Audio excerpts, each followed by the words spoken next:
News room live sponsored by Chandragupta academy, top floor, Rama Govind palace, Rewa. नमस्कार, Vindhya times में आपका स्वागत है। प्रदेश की दिन भर की 4 बड़ी खबरों के साथ आपके बीच हाजिर हुए हैं। मध्य प्रदेश की बड़ी खबर। मध्य प्रदेश में पिछले 24 घंटे में 2040 नए कोरोना संक्रमित मिले हैं। 3 लोगों की प्रदेश में मौत हुई है। भोपाल में 36 बच्चे कोविड पॉजिटिव पाए गए हैं। बुरहानपुर कलेक्टर प्रवीण सिंह भी कोरोना से संक्रमित हो गए हैं और ये आंकड़ा जिस तरह से बढ़ रहा है, अकेले इंदौर में 621 नए मरीज मिले हैं। इंदौर में सेक्स स्कैंडल में पकड़ी गई 3 लड़कियां और 1 कस्टमर की रिपोर्ट भी कोरोना पॉजिटिव आई है। भोपाल में 434 केसेस, ग्वालियर में 304 और जबलपुर में 152 संक्रमित मिले हैं। सीहोर, जबलपुर, भोपाल में एक की मौत की भी रिपोर्ट हुई है।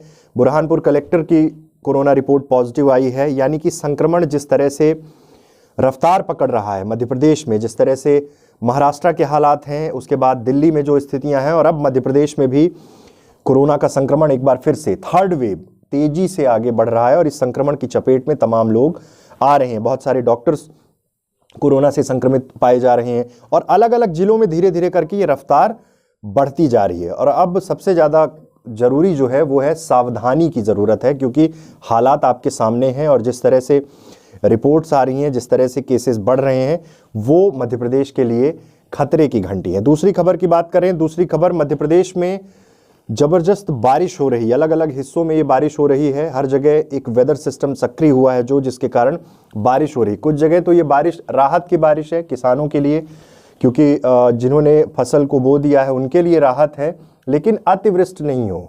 अगर ज़्यादा बारिश हो गई तो फिर नुकसान, फसल खराब होने की दिक्कत। लेकिन सबसे बड़ी समस्या किसानों के सामने भी है, जिनकी धान मंडियों में खुली पड़ी हुई है, अब तक जिनकी धान नहीं बिक पाई है या उनका परिवहन नहीं हो पाया। ऐसे तमाम आपको विजुअल्स मिल जाएंगे, ऐसे फोटोज जहां पर लाखों क्विंटल धान बर्बाद हो रही है।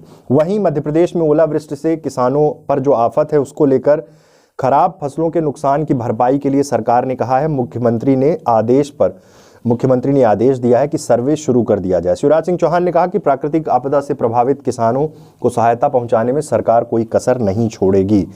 और ये आदेश दिया है क्योंकि हालात जो है मालवांचल में जिस तरह से बर्फबारी हुई, राजगढ़ जिले में ब्यावरा में जिस तरह बारिश हुई, बहुत सारी फसल सिर्फ इसलिए खराब हो गई क्योंकि ओलावृष्टि बहुत ज़्यादा हुई। और अब सरकार ने ये फैसला लिया है कि सर्वे किया जाए, लोगों को राहत देना प्राथमिकता है। लेकिन अब परिस्थितियां इस तरह की हैं, किसान परेशान हैं, मंडियों में फसल जिनकी पड़ी हुई है वो परेशान है। ऐसे में किस तरह से ये तमाम चीज़ें होंगी, कैसे तमाम चीज़ों को संभाल पाएगी सरकार, ये भी देखना महत्वपूर्ण होगा। अगली खबर की बात कर रहे हैं। मध्य प्रदेश शासन की पूर्व मंत्री इमरती देवी का एक बयान फिर से चर्चाओं में है।